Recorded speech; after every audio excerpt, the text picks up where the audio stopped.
Hello and welcome back to economics की class. और आज इस क्लास में हम पढ़ने वाले हैं जो सबसे इंपॉर्टेंट टॉपिक है money multiplier, money and banking का। मनी मल्टीप्लायर मैंने इंडिविजुअली टॉपिक इसलिए लिया है क्योंकि बच्चों को इस क्वेश्चन को सॉल्व करने में काफ़ी ज़्यादा प्रॉब्लम होती है और मैंने इसको काफ़ी डिटेल में यहाँ पे इजी सोल्यूशन के साथ आपको दिया है। हम यहाँ पे पढ़ेंगे कि मनी मल्टीप्लायर कैलकुलेट होगा कैसे। देखो, मनी मल्टीप्लायर डिपेंड करता है LRR यानी लीगल रिजर्व रेशियोज पर, और जैसे आपका लीगल रिजर्व रेशियो चेंज होता है वैसे ही आपका मनी मल्टीप्लायर भी चेंज होता है। मनी मल्टीप्लायर का बेसिक मीनिंग क्या है? मनी को मल्टीप्लाई करना, कितना मनी मल्टीप्लाई हो सकता है या कितने टाइम्स मनी मल्टीप्लाई हो सकता है। बेसिकली ये मनी जो मल्टीप्लाई हो रहा है ये हो रहा है in terms of initial deposit. जो भी इनिशियल डिपॉजिट होगा और जो भी मनी मल्टीप्लायर की वैल्यू होगी उतने टाइम्स इनिशियल डिपॉजिट का पैसा हम क्रिएट कर सकते हैं। So let's begin with solving the money multiply.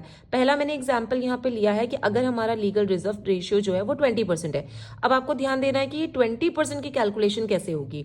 देखिए, अगर हम यहाँ पर इसको देखें तो मनी मल्टीप्लायर यहाँ पर है 1/20%, क्योंकि 20% हमें दे रखा था।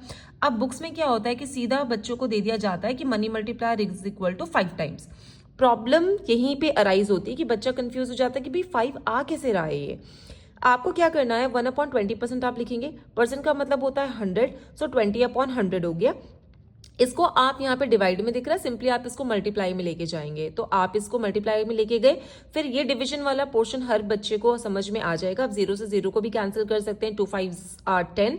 आप 20 को आप 20 से 100 को डिवाइड भी कर सकते हैं। 25 आर 100 और आपका आंसर आ जाएगा मनी मल्टीप्लायर है 5 टाइम्स। ओके, दूसरा मैंने एग्जांपल लिया है 10% के साथ।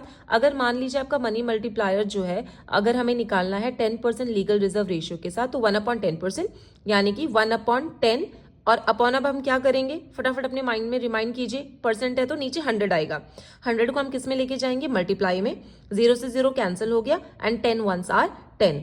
तो अगर हमारा लीगल रिजर्व रेशियो 20% है तो मनी मल्टीप्लायर कितना हो गया, 5 टाइम्स। और अगर हमारा लीगल रिजर्व रेशियो 10 टाइम्स है तो 10% है तो हमारा मनी मल्टीप्लायर हो गया 10 टाइम्स। अच्छा, इससे अब आपको एक और बात ये समझनी है कि हमारा जो क्रेडिट क्रिएशन है वो लीगल रिजर्व रेशियो पे बहुत ज्यादा डिपेंड करता है। अगर हमारा लीगल रिजर्व रेशियो बढ़ेगा तो जो क्रेडिट क्रिएशन है वो कम हो जाएगा। क्यों? क्योंकि मनी मल्टीप्लायर कम हो गया है। और अगर हमारा लीगल रिजर्व रेशियो कम होगा तो हमारी मनी मल्टीप्लायर की वैल्यू ज्यादा आएगी और इसका मतलब है क्रेडिट क्रिएशन भी ज्यादा होगा। अब अगर कुछ बच्चे यहाँ पे कंफ्यूज ना हो कि ये क्रेडिट क्रिएशन है, ये क्रेडिट, अगर हमें क्वेश्चन में क्रेडिट क्रिएशन पूछा जाएगा तो सिंपली आपको जो भी इनिशियल डिपॉजिट है उसको आपको मनी मल्टीप्लायर से मल्टीप्लाई करना है। फॉर इंस्टेंस कि अगर मैंने माना कि 1000 रुपए इनिशियल डिपॉजिट, तो 1000 को मैं 5 से मल्टीप्लाई करूंगी तो आपका आंसर आएगा 5000। और अगर हम 1000 को 10 से मल्टीप्लाई करेंगे तो आपका आंसर आ जाएगा 10,000। So this was a simple calculation of money multiplier. If you want to understand the concept in such a simple way, तो सिंपली आप क्या करेंगे, you can subscribe my channel economics की class and I am going to make more such videos especially for you, especially in this exam time. Thank you and have a nice day everyone.